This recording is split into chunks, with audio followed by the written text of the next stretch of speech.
All right, well, good evening, everybody. We're going to go ahead and get started. Thank you all so much for joining us tonight. My name is Austin Moore. I'm one of our Boise State admissions counselors, also a proud Boise State alumni, also lived on campus my freshman year. I'm originally from Roseville, California, and I do want to say that we actually have over 160 people at tonight's event from over 11 states. So thank you again so much. Tonight you're going to hear kind of like the title of today's presentation kind of alludes to, but all things housing. As we get closer to our housing application opening, I'll be doing the first part of the presentation, but I'll also have some of our housing and residence life staff, some of our current students joining us a little bit later for a Q&A, which does bring me to the Q&A function of tonight's webinar. Down at the bottom or in your control panel, you should see that Q&A icon. You can click on that and type in questions and send those in throughout the presentation. Like I mentioned, I will be getting to those about the last half an hour of tonight, and we'll actually be, again, able to hear from some of our current students and some of our housing staff members to go a little bit more in depth and hopefully answer all the questions that you have about the housing process. But just getting started, I did want to just kind of give an overview of what's going on at Boise State. So we have been offering on-campus classes since fall 2020. We are currently in our spring 2021 semester where we have about 50% in-person class offerings. We have students living on campus, and we will continue to have students living on campus for fall 2021. We are also offering COVID testing on campus.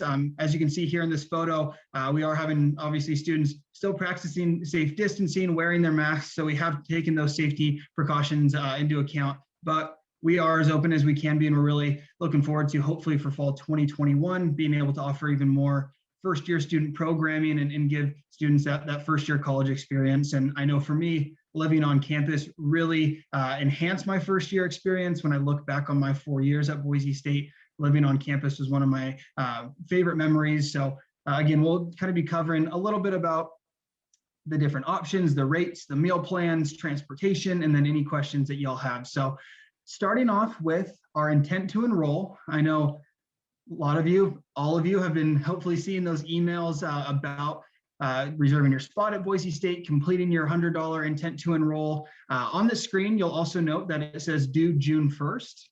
Although it's due June 1st, in order to do our housing application, which is going to be opening up on March 15th, you will need to have that $100 intent to enroll completed.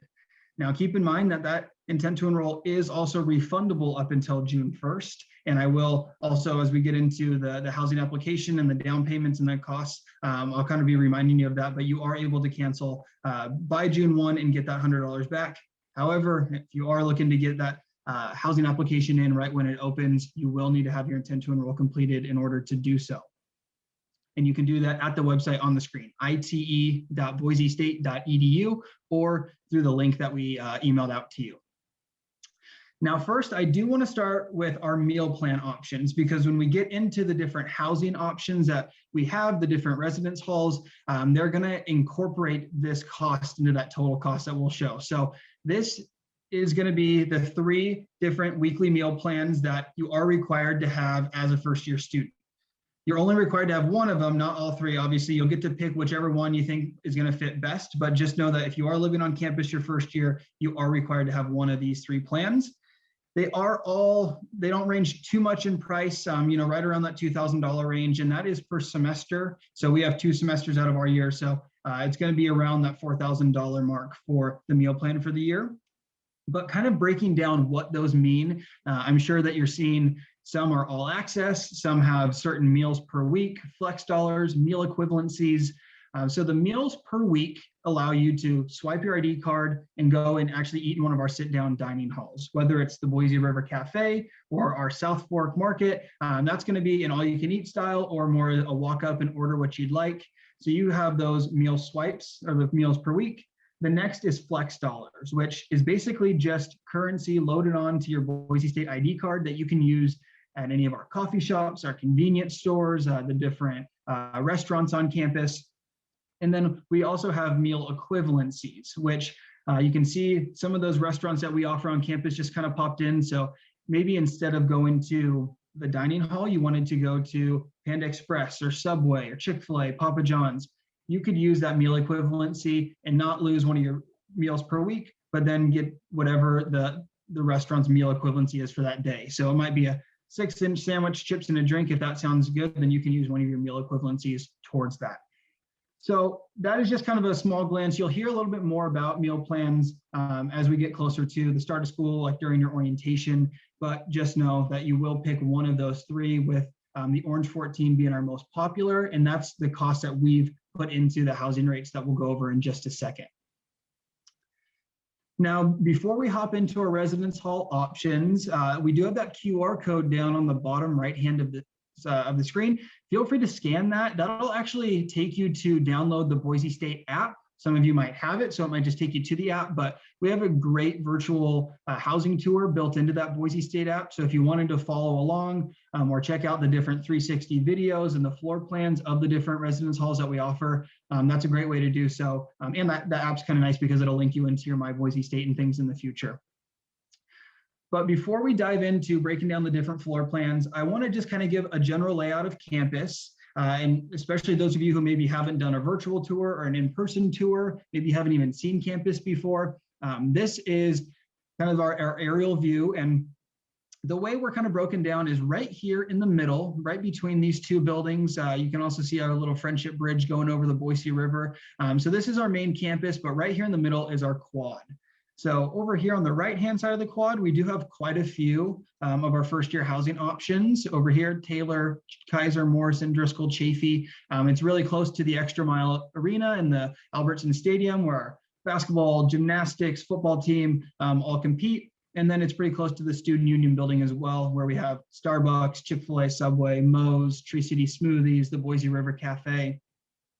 Now, on the left-hand side of the quad, we do have some first-year housing options. So we have Towers Hall, University Suites, University Square, and Sawtooth Hall is kind of on that side as well. And that's going to be really close to your academic classes. So over here is most of our academic offerings, the business building, our fine arts, our performing arts, mathematics, the interactive learning center. So it really is kind of up to students on where they want to live and when they put down their preferences, which we'll go over. But there's definitely not a bad place to live. One, you might be a little bit closer to the student union and the athletic facilities. The other, you might be, maybe a shorter walk to your classes in the morning. But we're going to be starting over here on the left-hand side, starting out with Towers Hall. So Towers Hall is one of our most traditional style settings where you're going to be sharing a room with somebody. And you're actually in kind of a 4-person suite. So you can see that you would walk in this door, you have the bathroom, the shower right there, and then there's that dividing wall, and on the right-hand side would be 2 of your suite mates, so maybe you and your roommate, and then on the other hand, on the other side would be the next 2. So you're only sharing that restroom with the 3 other people in that suite. It's a really, really social atmosphere. We have about 7 floors, over, close to 300 students living in Towers. So a really great atmosphere as far as like social, getting to meet people. And again, you're not having that bigger community bathroom on the floor. Next, going into University Suites, which is definitely more of an apartment style setup. So you're actually going to have your own room. You can see that this is a 4-person suite. So you have your own room. There's actually 2 restrooms in those suites. So you, again, in this case, you'd only be sharing with 1 other person. You have a little living space, and then you also have kitchen and laundry inside of that suite with you.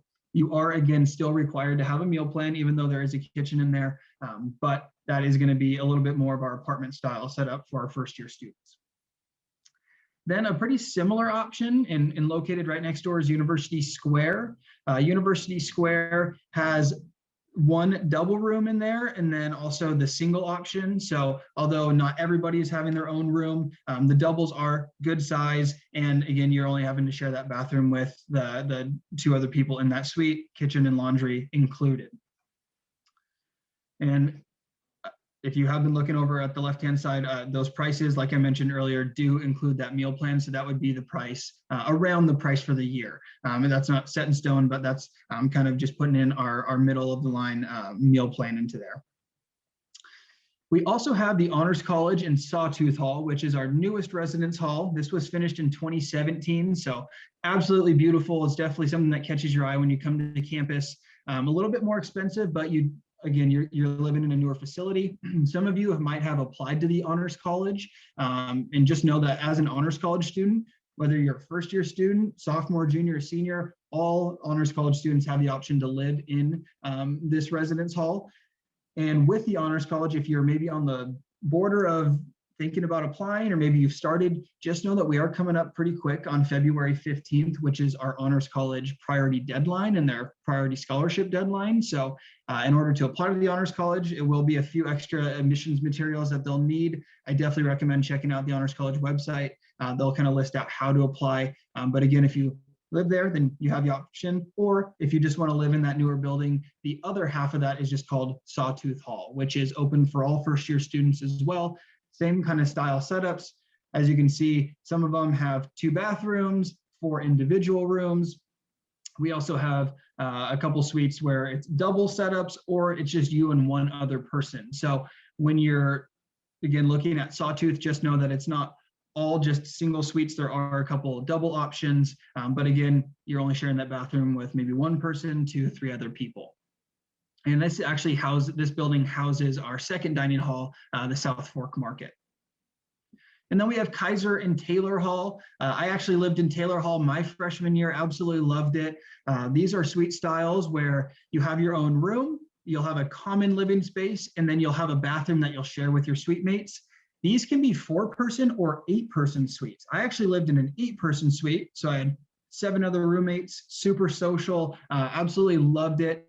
Being able to have a nice big common space, watching away games, doing homework, but then not having to actually share that living space was perfect for what I was looking for. And then in the 8-person suites, you'll have 2 bathrooms. So again, only sharing that bathroom with the 3 people kind of on your side of the hall. So this is one of our 8-person layouts where you can see kind of over here we have these rooms, and then they would share this restroom. These rooms would share this restroom. Then you have that common living space.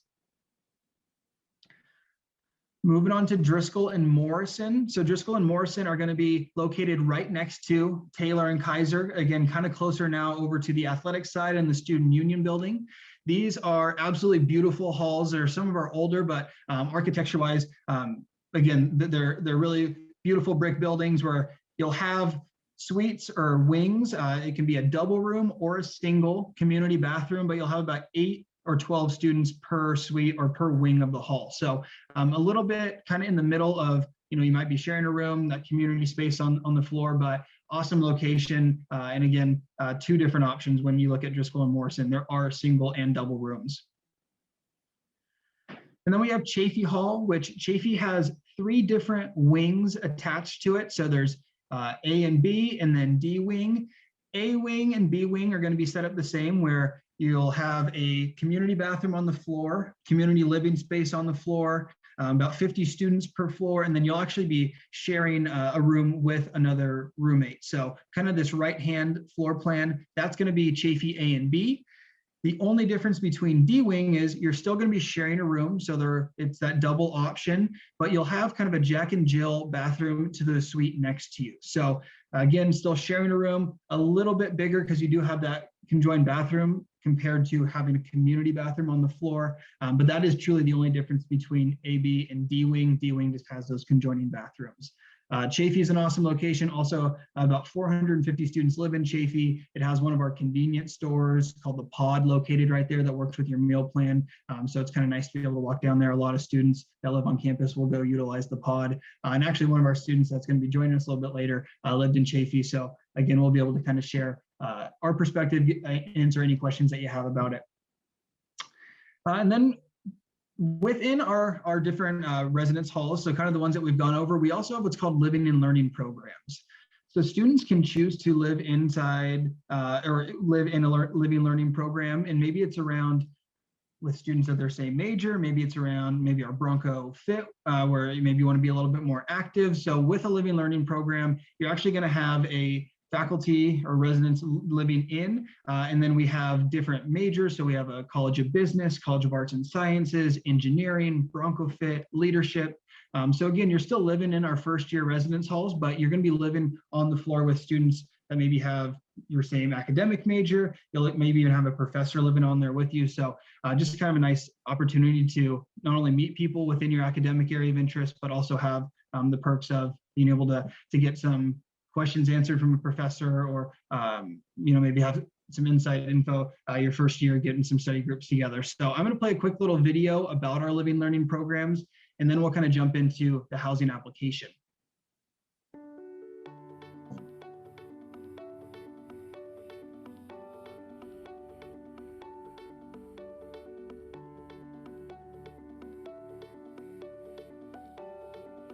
Living learning program is a place where you live with people, varying amounts of people depending on what community you're in, and you have a faculty in residence, you have faculty out of residence. So those are adults or professors that live in the communities, and they facilitate class and they help us get through college. But overall, I'd say the living learning communities are a place where people can come together, learn together, and gain friendships. This program is so special and different. First of all, you make friends a lot quicker because you're in the same hallway with other students that have similar interests with you. I would say the LLP is about connections and finding a family and a community on campus, because being new is really, really hard. It's actually been a life-changing experience for me as a person, because for one, I've really gotten to know myself better through what I call a journey. And so I became involved in this program really for that real personal reason for me. I wanted to be that support for freshman students. After I met Andy, learned a little bit more about what's available, it really spoke to me as something that would help to keep me engaged and help me to build the networks that I'm looking for in college. Everyone here is ready to support one another, and that's just a hard thing to grasp if you're not part of something that's bigger than yourself. I learned a lot. It was really great to see a group of students learn and grow so much in just 1 year, and really be able to foster a community.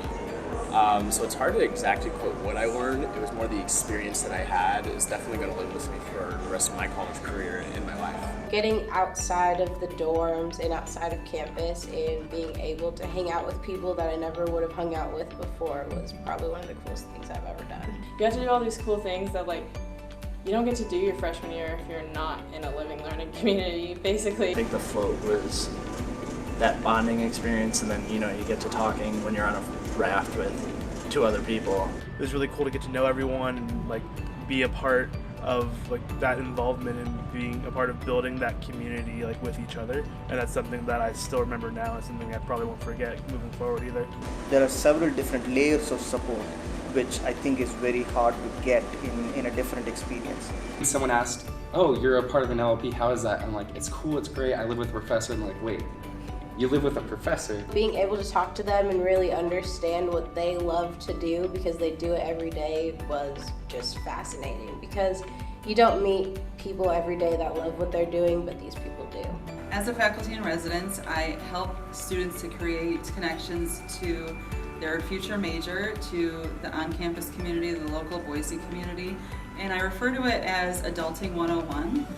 There was more guidance, I guess, as far as school and opportunities, but you still had the freedom to really grow and experience what college is like as a freshman. You can actually be really part of the student cycle in terms of you're part of their recruitment, and you're part of the retention, you're part of teaching their classes, and you're still involved after they graduate. There are those natural bonds that occur not only among the students themselves, but among the student staff and the faculty staff here in the LLP programs that really lasts a lifetime. I guess my one word would be family for me. Dynamic. It was always changing, and it led me to go through a lot of change, but in a good way. Exciting. Incredible. Life-changing, hyphenated. You got me. I would say it will open up early December. As soon as it opens up, apply, and let's get these buildings filled.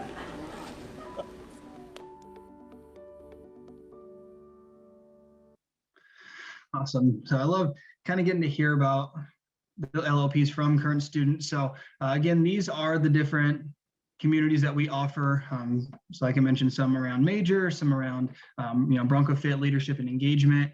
We are also having a virtual living learning program showcase Thursday, March 11th from 5 to 6 Mountain Time. So you can RSVP for that through the housing website, or just search, Boise State Living Learning Programs, but definitely recommend looking into that. And again, I'll kind of mention how to put that down on your housing application when we now hop into the housing application. So the housing application is going to be opening up March 15th at noon Mountain Time.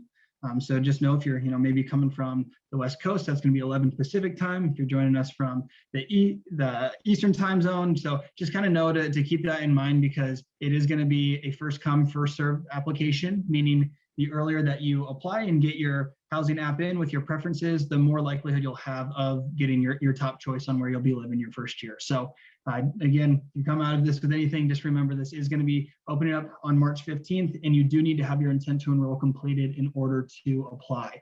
Now, I'm actually going to pull up our housing application. That way we can kind of go through and I can show you what to expect from it. And it's not going to be, the first time that you're seeing it is when it's actually going to be submitted. And again, if you're having any questions, make sure to throw that in the Q&A so that when we start that in just a few minutes, that we can get those answered for you. But just give me 1 second here. I'm going to pull up one of our test students and I'll be able to actually, again, kind of show you what that application is going to look like and how to select those preferences and kind of what to expect. Okay, so hopefully everybody can see my screen here. You're gonna be going into the fall for 2021 fall first year application. You're not gonna have to go through this, but I'm gonna go back in. So it'll start out with a licensing agreement, asking you to sign your name.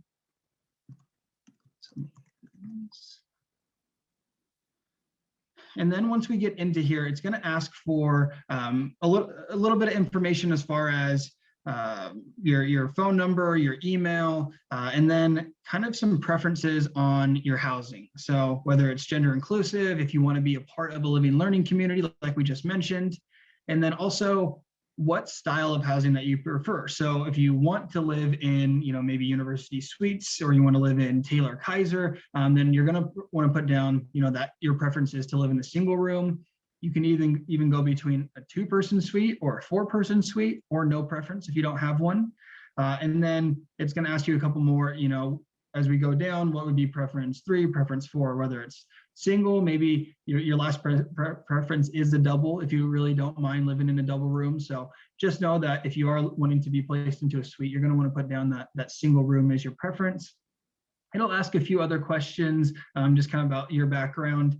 And then it'll take us over to the emergency contacts. You do not need to put an address down, so that will say there's no addresses to list, but you will need to click on these pencils and enter in these 2 emergency contacts. Pretty simple, pretty straightforward on this page. And just know, always over here to the right will be some really helpful instructions. So this is going to be probably the most important when you're putting down your top 5 preferences. So you can see over here on the right-hand side, if you're completing a first year application, please select at least 5 different community requests.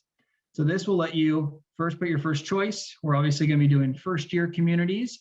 And then this will have a drop down of those different options that we've gone over. So you can see here that the living learning communities are also built in. So we talked about Kaiser Hall. If you wanted to live in Kaiser Hall, you can absolutely put that down. But if you also wanted to be a part of the Bronco Fit living learning community, that is housed in Kaiser Hall. So you'll be able to put down those preferences. So for instance, I'll put that as my number 1. I'll add that. Oh, I already have number 1. I'll do that as my number 2. I guess I have towers up top.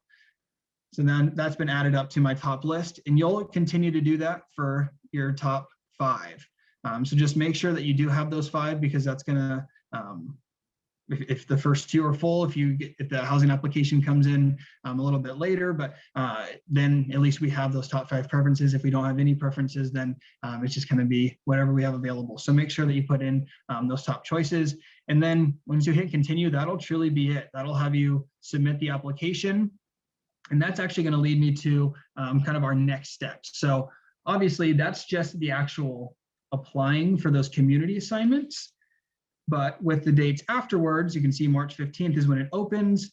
Our Living Learning Program primary consideration date is April 5th. So trying to get that in before April 5th if you know for sure there's a Living Learning Program you want to be a part of. And then going to April 12th is when you should hear back about what community that you were assigned to. So whether that's Driscoll, Morrison, Towers, Taylor, Kaiser, April 12th is when you'll find out what hall you're living in.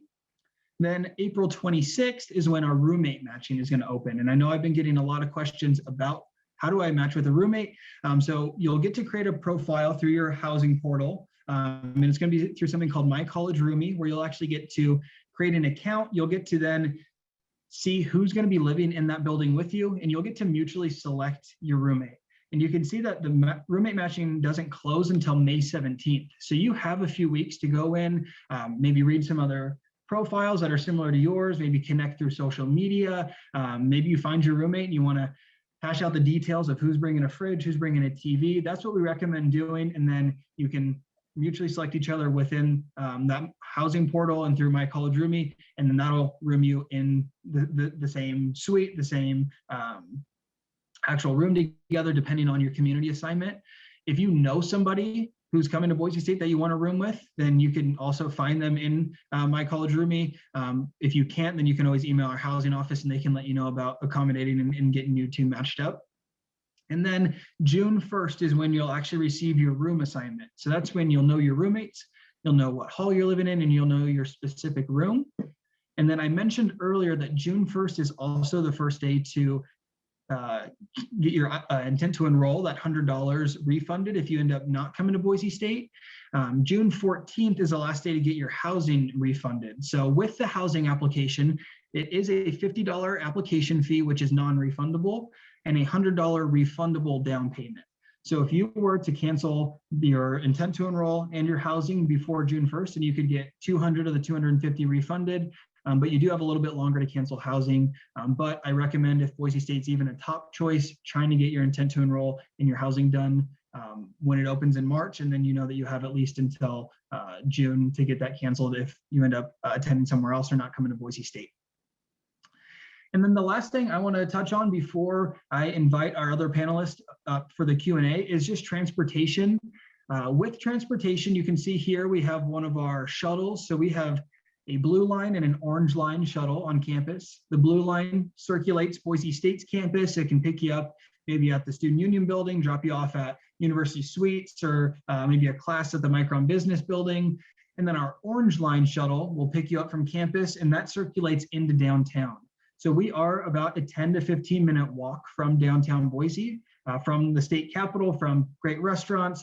We even have some academic buildings in downtown, but the orange line is a great way to hop on for free, go into downtown, and then it'll pick you up and take you back to campus. You also get free city bus transportation by being a full-time student, and you absolutely can bring a car as well if you'd like.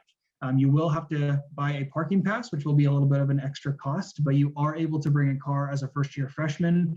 Those passes are going to usually range, if it's our Lincoln parking garage, that's the garage I parked in my freshman year, and I believe it was around $380 for the year. So just know that you will have that for the year, or you can buy it at semester as well. But with that, I'm actually going to stop sharing my screen and invite our panelists to turn on their cameras, pull up some questions, and do a little bit of a Q&A for the next 30 minutes. So please, if you have any questions, feel free to keep sending those in to us. Looks like we have quite a few in here. So let me see what the first one is.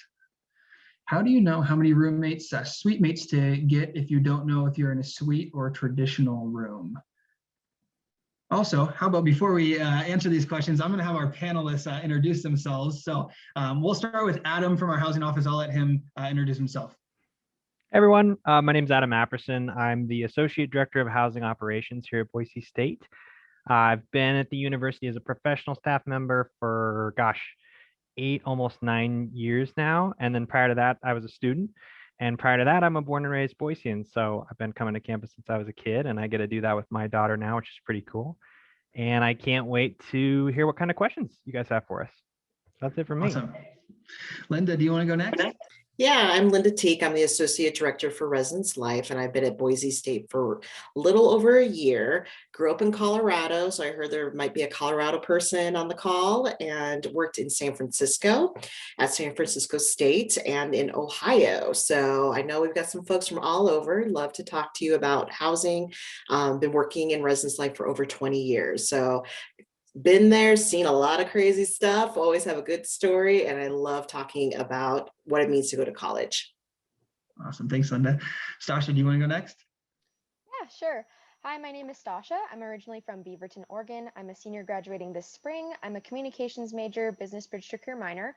I'm also involved in a sorority on campus, Alpha Gamma Delta, and then I'm a TA for the College of Innovation and Design department.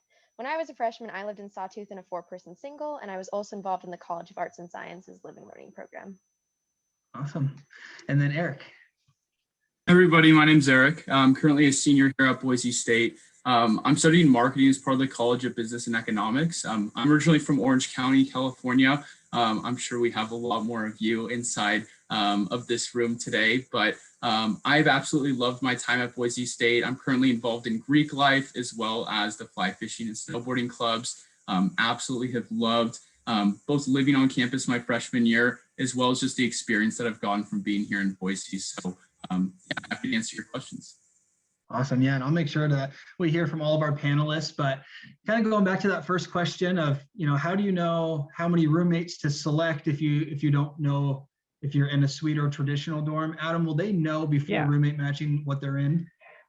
So actually, we can't assign you to a room until we get through roommate matching. Part of that is based on the community you're going to be in. We want to make sure. So think of it like a big giant Tetris game. So what my team does is we take all of the students who have applied, we put them into communities, we help them match with roommates, and then the Tetris game starts, and we try to put people into the suites that they wanted with the folks that they wanted to live with.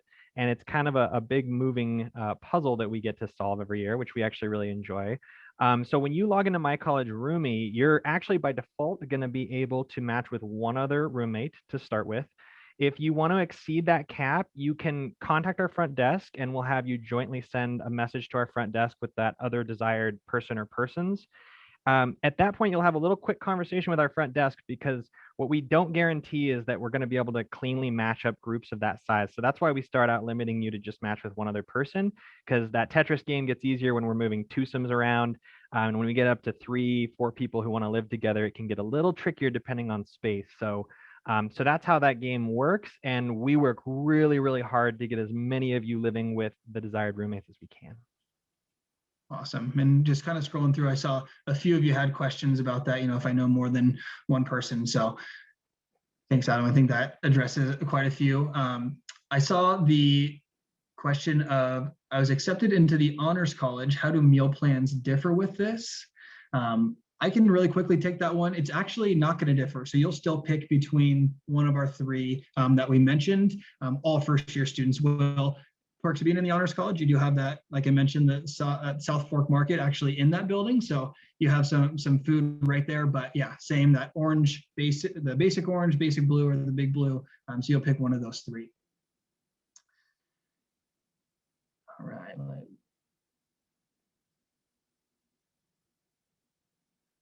Let's do, hey, Eric, do you want to address whether or not students are required to live on campus their first year? Yeah, totally. So as far as whether you're required to live on campus your first year, you actually aren't. So if you decide that maybe you want to commute, if you're a local Idaho resident, or if you maybe know some other fellow students here that have already moved off campus and you want to live with them, you aren't required to live on campus. However, I'll kind of follow that up by saying, personally, as a student that's had a great experience living on campus, I always recommend it. It really helps get you involved, meet a lot of people, and also just get familiarized with campus as a whole. So yeah, I personally lived in Chaffee Hall, met a ton of people, got very involved. And so to answer your question, while you don't have to live on campus, definitely highly recommended. Awesome. And Linda, there was a question about if students are able to go in and pre-fill out their housing application and then submit it right when it opens. Will students have access to that portal, or when at noon, is that when it opens? That would be more of an Adam question, but I'm pretty sure no. Yeah, no, unfortunately, there's no way for us to like pre-save answers or let you take a sneak peek at your app. So when it opens up, that's when you want to get in there and fill it out. Awesome. Perfect. And then with the roommate matching, in that profile, are you kind of selecting, I guess, what are those questions that roommate matching is asking? Stasha, I don't know if you went through the same roommate matching or anything. Did you mutually select your roommate, Stasha? I'm going to be honest, I didn't do roommate matching at all, but I know it was a different service. I'm going to tell you right now, you should definitely use the roommate matching. It's not to say I didn't like my roommates, I just didn't have anything in common with any of them, and I regret not doing the roommate matching because I know people who did and they were like, we're like best friends, we have this in common and we all do this together. It was unfortunate that I didn't do it. I just completely forgot about it. So mark it on your calendar, make sure you fill that out because I wish I had. And a follow-up, Stasha, now kind of switching gears to living and learning communities, because I know that you were part of one. I know that it is kind of a little bit confusing. Can you kind of break down the fact that you'll still live in the first year residence halls, but different ones are housed in different buildings? Mm-hmm. So the way that it was set up my freshman year, and I think they're still pretty much in the same buildings, arts and science is in Sawtooth, and that's the one that I was in. And we had part of the 5th floor and part of the 4th floor.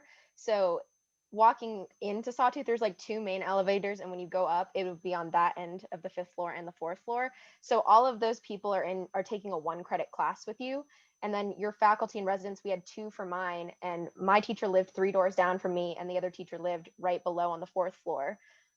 For some of the other ones, I was really good friends with a lot of people in the leadership one also, and they just had 1 faculty and residence on their floor. He always came out and like would hang out and stuff with us too. He actually, like, they would do stuff like they would make meals and things. My teacher offered to make meals for us too. So you are still living in the dorms. It's not like a separate building that you're going to or anything, but all of the people like in the rooms next to you are within the LLP too. It's not spread out across the whole floor. Okay, perfect. Yeah, so you'll still have the option, to meet students living in Sawtooth who aren't a part of an LLP, maybe even in different LLPs. So kind of same with, the Honors College, where even though you're part of the Honors College, you're still a Boise State student, having all the same, opportunities to join clubs, organizations, meet people. So Adam, a question for you. Is it guaranteed that you get a room to yourself in Kaiser or Taylor, or are there double options? Kaiser and Taylor is going to be, well, so I always try to peel back the layers on questions like these to make sure there's nothing under the surface that we're really getting asked. So you're talking about singles, but remember, as Austin did a great job of showing in the floor plans, you are living in a suite. So just to throw that out there, it's not like a fully private unit you enter from a hallway. So you're actually living in a suite. But you'll have a room that you can have to yourself. Close the door in. Yep. And then follow up to that, we've got a couple that questions kind of around like, if my preference is a single room, do I still have to do roommate matching? Well, you never have to. And I think Stasha did a great job of trying to pitch that. So we recommend you should do it. You don't have to. It's not a requirement. If you don't do it, you're still going to live on campus. But yeah, we definitely recommend that you do. And again, by virtue of the fact that you're going to be in a suite with other suite mates. Yeah. And then Linda or Adam, do we know which building the LLP for health professions is going to be in? By chance? We got a couple questions about health professions. Kaiser. Yeah. I was waiting to see if Linda would get it right. Yeah. I'm the newbie, but I typically know where it's located. I'm pretty sure it's Kaiser. Yeah. So it's a great one that we're really trying to grow as well, because we just know that field is exploding and there's a lot of need for health professionals. So just know that is a priority for us as well. Awesome. And Eric, do you want to kind of address 2 different questions, just kind of about amenities in the residence halls? So one, like kitchen opportunities, and then the laundry setup. I know it kind of differs for each hall, but just kind of, I know you lived in CHAFFEE, which is a pretty good example of it. Yeah, so yeah, like Austin said, it does vary between residence halls. And I'm sure Adam or Linda might be able to clarify on certain details. But for me and CHAFFEE, for example, which is the more kind of communal style residence hall, we actually do have a full kitchen access. It's right on the first floor of D Wing. Students that live in CHAFFEE are able to go and use it. So whether you want to go 10 minutes away to our local Albertsons or Trader Joe's, maybe have a home cooked meal, definitely a great option. But then also when it comes to kind of the second side of food, like they were mentioning, both Sawtooth Hall and CHAFFEE Hall have provisions on demand, or the pod. Great kind of convenience store style place. And a little kind of fun fact about the pod in CHAFFEE Hall is they'll actually do some late night food offerings. So from 9 p.m. to 1 a.m., they'll actually have a different menu item every single night of the week. You can actually use one of your meal swipes for that meal. I remember Friday nights, patty melt nights, just lines being all the way out the door and being through, the whole kind of freshman village, that area with Kaiser and Driscoll and Morrison, that area. As far as laundry is concerned, we do have kind of a laundry system. So we have 2 washers and dryers on every single floor of CHAFFEE Hall. That's the one that I'm going to know the more specifics about. You do have to pay each time. However, the fee is pretty reasonable. It's pretty low. I always recommend larger loads at a time and getting that all done at once. But it's definitely manageable, especially, with 2 of each machine on each floor. You'll definitely be able to get in a good rhythm and get all that done. So, yeah. I'd also add that we added a pod to Towers, so you can do meal exchange and get provisions on demand at the Towers front desk and in Suites and Squares. So we're really trying to make sure that access to late night food and different things are in all of our communities, because that's definitely been something that the students have been wanting, and we're trying to address that. And not big loads, Eric, you're killing me. The mom and me, you're killing. And then we did get a question. I know we addressed that first year students aren't required to live on campus, but I did get the question of how many years do students typically live on campus? But before I pass that off, I did want to also mention, just in case we have anybody who's in here tonight that's not looking to live in the first year housing options, that's looking for sophomore and above, that application is going to open up March 8th, right, Adam? So a little bit earlier. That's correct. Yeah. Awesome. And then Stasha, I know that you lived on your first year, but as a current student, how many years would you say students typically live on campus? And then what did you do after your first year? I would say usually I hear like freshman and sophomore year students will live on campus, and then a lot of times after that they'll kind of like go to houses or off-campus apartments. For me, I did only 1 year, partially because I messed up my housing application for my sophomore year. I was going to live on campus and I filled it out and I messed up the date, and it goes very fast. So you want to do it as soon as possible when you're applying for housing. I thought it was the next day. That was my mistake. I marked it on my calendar wrong. But so just mark it correctly, double check if you have to. But I moved off campus my sophomore year, and there's about 4 off-campus apartments kind of on one end of campus over by the business building. So there's one by like this big crosswalk, and I would say it takes me like 15 to 20 minutes to get pretty much anywhere on campus from there. It's very fast.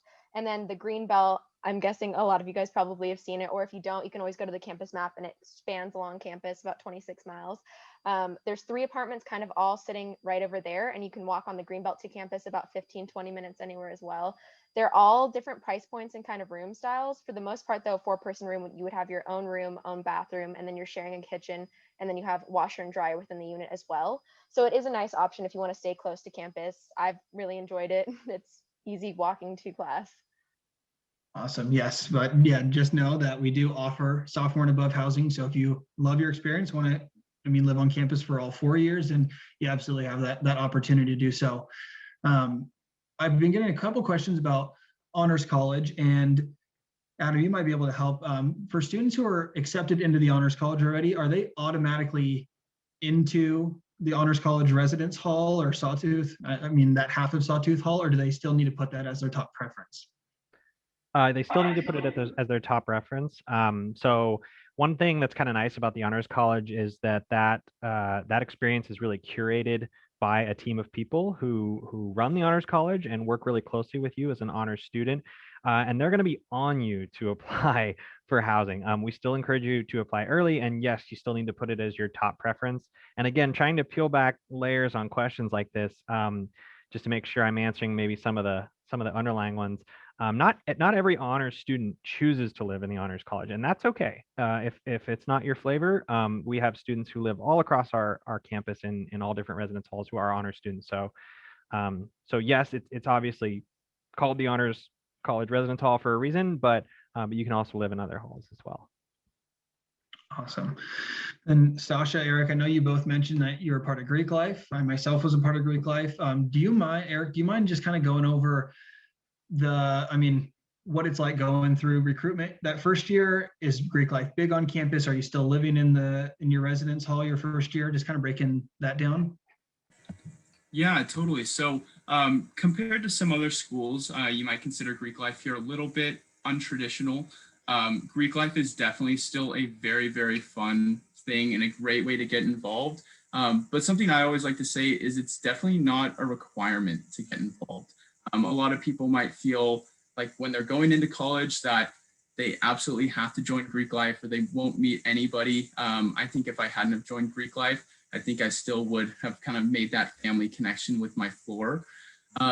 As far as Greek Life is concerned, sorry about that. We don't have super big chapter houses that you might hear about at other schools. So what that means is when you go through the rush process, so for sorority recruitment, it's typically the second week of school. And then for fraternity recruitment, it's typically the third week. It is a pretty traditional rush and recruitment process, but the kind of upside of that is that you don't have to necessarily move out and kind of change your living options, after you get into an organization. So that was something that was really nice for me. I was able to make the connections both in the fraternity that I joined, but then also still make those connections in the residence hall that I was able to, that I kind of tried so hard to get into my freshman year. So it really is a really great kind of balanced system. Greek Life really still offers all of the kind of same events that you'd see anywhere else. Things like socials on campus, formals, retreats, brotherhoods, sisterhoods, all those really, really great fun things, as well as it's a lot more affordable than other schools, hence that we don't have the super big chapter houses. So really that's the only kind of subtraction from Greek Life is the fact that we don't have those huge community spaces, but it honestly is still such a great program. Sasha, if you want to add anything to that. I think you covered it really well. Recruitment is a little bit different for sororities here since we don't have houses, but it's all on campus in the sub, so you never have to worry about like finding travel or anything like that. I would say for the most part though, when you do like join those groups, like my best friend who I live with now is also in my sorority, but I actually originally met her because she was in the STEM Ed LLP, and I think I saw somebody kind of ask where that one was. That one was in Taylor Hall. I believe it's still in Taylor Hall. And so I met her that way, and then I also met her through a sorority. So a lot of times you can meet people from those groups, and those are the people you'll live with probably for the next 4 years. Yeah, awesome. I know I lived, like I mentioned, the 8-person suite in Taylor, and I think 4 or 5 of us, we had 4 or 5 different fraternities represented just in our Taylor Hall suite. So our other roommate was on the club hockey team. Another one was in the, interested in like getting involved in the business society. So yeah, it's kind of fun to have, everybody kind of doing their own thing. And we have over 200 student clubs and orgs on campus. I know that Eric mentioned, he was part of fly fishing, skiing, snowboarding. So I just put the link to our Get Involved office in the chat. I know I got a couple questions of like, where can I see the list of clubs that you guys offer? So definitely feel free to take a look at that. We do have what's called Bronco Welcome Week, where when you move onto campus, you'll have a couple of days before the semester starts to get to see the offerings that Boise State has. So hopefully we'll be able to put on a lot more of that first year programming, but just know that, yeah, it's not just Greek Life. It's not just a living learning program. There's hundreds of ways to meet people on campus. We also, I know I've been getting a few questions about the meal plan. One about changing it mid-semester, and I believe that is the time that you can change it, is mid-semester, correct? Like in between fall and spring, or I mean, yeah, end of semester. Sorry, you can't change mid. So you can drop down until 10th day. You can always go up, but you can't drop down after 10th day. And we'll do our best to remind you of that. So if you're kind of on the fence, we default you into the Big Blue plan, but which is all you can, unlimited swipes, the highest amount of meal equivalencies and flex dollars. So yeah, you can drop down until 10th day and you can always go back up. So if you're a little on the fence, you could drop down and then say, oh, I do want the Big Blue later on, and pop back up. And then regarding another question, if you're not living on campus your first year, you are still able to get a meal plan if you'd like. So even though it's required if you are, if you aren't, if you're maybe living around campus or even community campus and you want to have a meal plan, then absolutely yes, you can opt into one of those. Okay, we've got a couple questions, kind of the fun questions about what can I bring to my residence hall? Are there any types of restrictions on electronics or appliances? Can I bring pets? Does anybody in here want to tackle what kind of, I guess we got a specific of what restrictions are there on types of electronics or appliances? Are there any major restrictions other than hot plate? Yeah, so no open flames, no hot plates. What I'd recommend, rather than us like winging it on this Q&A, we have a page on our website called What to Bring and What to Leave Home. And I would read that as soon as you care to do so, because it's pretty explicit. The thing to keep in mind, residence hall rooms are roomy, but maybe not as roomy as some students imagine them being, and they are fully furnished.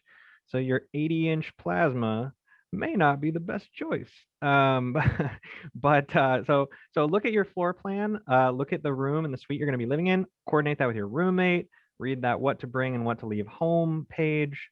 That's kind of a recipe for success, I think, on that one. Perfect. And then we got a question asking if as a freshman, can I apply to work as a resident advisor or an RA? Linda, do you maybe want to tackle what an RA is? So typically we want you to live on campus for one academic year so that you have that experience of being on campus and really focusing on your academics and your interests. We always do recruitment for that process this time of year. So in January, late December, January, and February, interviewing for the next academic year. So it's quite the process.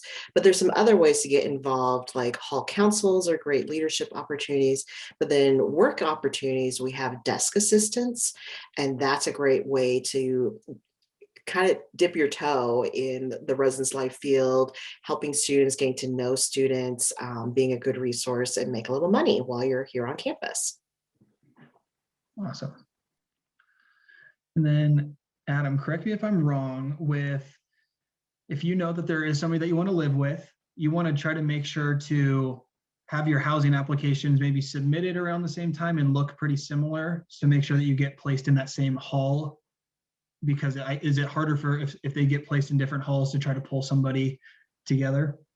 Yeah, so the secret ingredient to getting the room type of your preference, getting the roommate of your preference, getting the hall of your preference is to apply early. So it's not so much about applying near to each other as much as you should apply near to each other and both apply early. That's the best way to go about that. And then to list the same preferences in the same order. That's going to be the best way to ensure that you end up where you want with who you want. Again, we can't guarantee anything, but the best advice I can give you is to apply early, and then obviously to participate in roommate matching so that we know you want to live together. I just want to clarify, because I know that I might not have been as in depth, but on that My College Roomie, you will create a profile. You will get to put in your study habits, the things you like, and actually get to read other people's profiles. So yes, you will have an opportunity to kind of express who you are and maybe see if there's somebody similar. And again, you have a few weeks to kind of look through and maybe find a roommate. We did get the question about, are all dorms co-ed? Linda, do you maybe want to break that down? Yes, in essence, they are all co-ed. So, it doesn't mean that you're going to be placed with someone of the opposite gender. We do have gender inclusive housing as well. If that's something that you're interested in, you can indicate that on your housing application. So I think it's just being mindful that you don't need to worry about getting placed with someone of the opposite gender if that's not something you're interested in.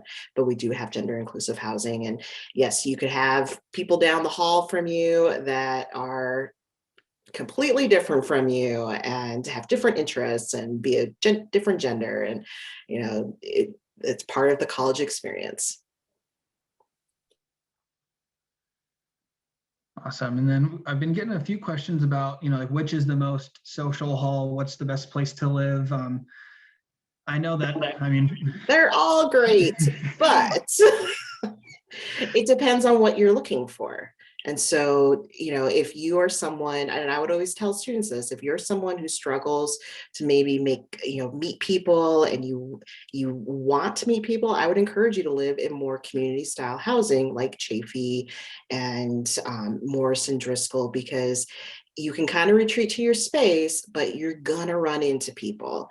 If you're a person that you're like, I'm coming with my 5 best friends from wherever, and we're gonna live in SAWTOOTH or in Sweets and Square, that'll be fine because you're coming with your peeps already. But if you're really looking like you're coming on your own and you want to meet people, I would go to a more social area like CHAFFEE, Taylor, like where you're going to have lots of roommates, a lot of options, because that they're just going to be more social. Towers is another really great option, very social, a lot of opportunities to get to know people. And I see a lot of head nods from Stacia and Eric, so hopefully I'm hitting the mark.